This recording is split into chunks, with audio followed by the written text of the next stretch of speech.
big spring volleyball game for the University of Northwestern.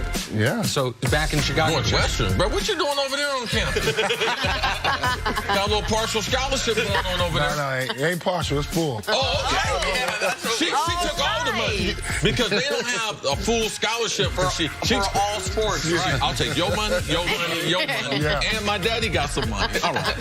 We got the full ride. We got full ride. That's awesome. All right, Antoine, let's talk some basketball. Warriors looking to even up the finals with Toronto. Game 2 picked this up late, 30 seconds to go. Raptors down 5. Kawhi the miss, but it bounces out to Danny Green, who nails the 3. Raptors are within 2. Next possession, time winding down. Steph Curry to Sean Livingston. Livingston over to Iggy. Andre Iguodala wide open with time. Nails the open three-pointer.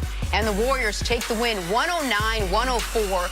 Not without a couple of big injuries that we will discuss. But first, here's Steph Curry after the Warriors' big win. The whole fourth quarter, they were playing some janky defense, just trying to send bodies to me everywhere.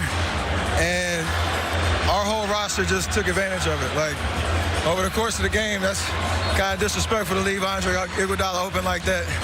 You know, with the game on the line, he's made big shots like that before, and he got it done tonight. Well, we weren't disrespecting anybody. We were up guarding hard, and we put 2 on Steph, and he almost threw it right to Kawhi, right? Pretty good defense.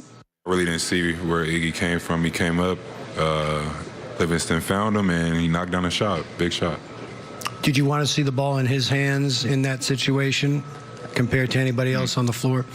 No, we wanted to see it in our hands. We wanted to get a steal. All right, Antoine, break down that final possession for me. What did you make of Iggy having the ball and what he decided to do with it? It comes down to a team that's been there before, players that's been in the finals before, and you saw the inexperience come out with the Toronto Raptors. For them not to get a foul in front of their bench, I mean, it's ridiculous. You have to get a foul right there. And you can see Nick Nurse, you know, and the coaches telling them to foul, but nobody on the floor picks this up. The thing, it reminded me, and it's maybe not as serious, but it reminds me of the J.R. Smith play, that guys don't understand the time and situation. You got to know the game when you're out on the floor. Somebody on that floor should know that they needed to foul. Obviously, you don't want to foul Steph Curry, but anybody else touches that basketball, you have to put that on. You have to foul them, and they came up short. Those plays right there cost you the finals. Those are the type of games that cost you the whole series because you can't recover from that when you work so hard to get back in the game and not to give yourself an opportunity at the end of the game for them to be the one to make free throws. It hurts because you don't know what could have happened. They got the ball and the right people saying Sean Livingston had it right there. Then you got Andre Iguodala right there. Two guys that are not great free throw shooters, and they came up short. So I don't know. You know, you watch Nick Nurse's interview, and he kind of act like it wasn't a big play in the game. It was a huge play because you had an opportunity where you didn't play particularly well in the fourth quarter and had a chance to make it a one-possession game and blew it. Most of the time, you don't want the game to boil down to one play. And Nick Nurse, I thought he did a good job in the press conference after the game avoiding it as if to make it a big deal because you can make your players look bad. Because coming out of the huddle, this is what they told him. We're going to try to go for the steal. We're going to double team Steph, try to get the ball out of his hand. All right, once he gets out of his hand, if we don't get the steal, we're going to foul. If you can foul Iggy, if you can foul Sean Livingston, foul them. And you can see with 16 to 18 seconds, when Sean Livingston gets the ball by the bench, you can see the coaching staff, to your point, telling them to foul him. And then once the ball gets reversed around, then now you're playing just for one play. You're playing for him to miss that shot, you to call timeout, race down, and to make a buzzer beater. But no, let's make the game longer. Foul them there. Livingston's not a clutch player. He's not used to being on the court shooting free throws. In his 15-year career, I guarantee we can go back, and I guarantee he don't have a bunch of, in the last minute of the game, how many free throws did he win to try to extend the lead? Those would have been the biggest free throws of his career. Those would have been among, if not the biggest free throws of Draymond's career. If you're down 3, they're down 2. If you're down 3 in that spot with a 4-second differential, you can make the argument you don't foul. Because then they only need to make 1 to make it a 2-possession game. I still would foul, but you can make the argument. But down 2, everyone has to know you play exactly this defense. You trap Steph, force the ball out of his hands, and hope he gives it up. That ball went to Draymond, then Livingston, then back to Draymond. Steph touches it, then back to then to Livingston, back to Iggy. You had 5 opportunities to foul someone who the odds are is not going to make both free throws. So the Raptors screwed that up. And then I felt like the Warriors gave them a chance because I don't think Iggy's supposed to take that shot. I think Iggy is either supposed to wait longer. If he wants to, it's a little risky, but Draymond's so far out of the frame, he's almost behind half court. You'll see him, you'll see it over here. If he just throws a pass up to Draymond, Draymond can take all the time, and then all he has to do is draw iron, and the game's over.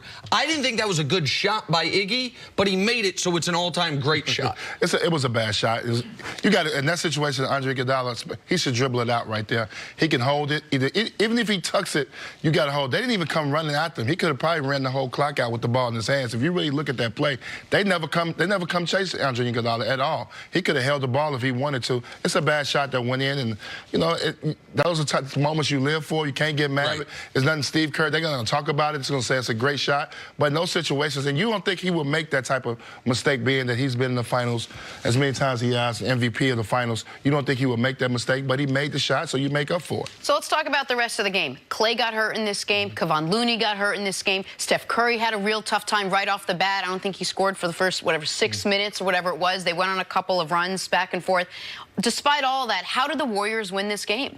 I think first you got to start with the adjustment of starting Boogie Cousins. I thought was huge to give him an opportunity. And Chris, you understand, anybody that's been hurt, especially in your leg, you take the warm-up to get loose and get yourself together. And coming off the bench, I think, Nick, you talked about this, it's hard for any player to come off the bench. I think when he started them, it gave him a confidence, a certain swagger. Now he's back in the starting lineup. I thought he played great. I think also Klay Thompson heard some of the rumblings that he needs to pick it up. He was ultra-aggressive early on, trying to get his shot. Making tough shots. Yes, he was. You saw that in the first quarter, keeping his team in the game when Toronto was making their run early on. And then the adjustments. I think Steve Kerr did a terrific job. We talked about him playing so many guys, but he played 11 guys and got production out of 10 guys, scored the basketball. And then, obviously, you can see a team that's been to the finals in that core group.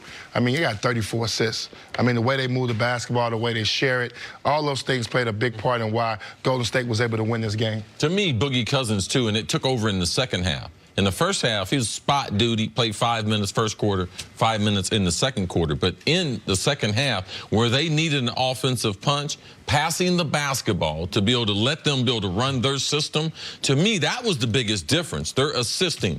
38 field goals, 34 assists, had 22 field goals the second half. I know you don't know nothing about this because you shoot the basketball.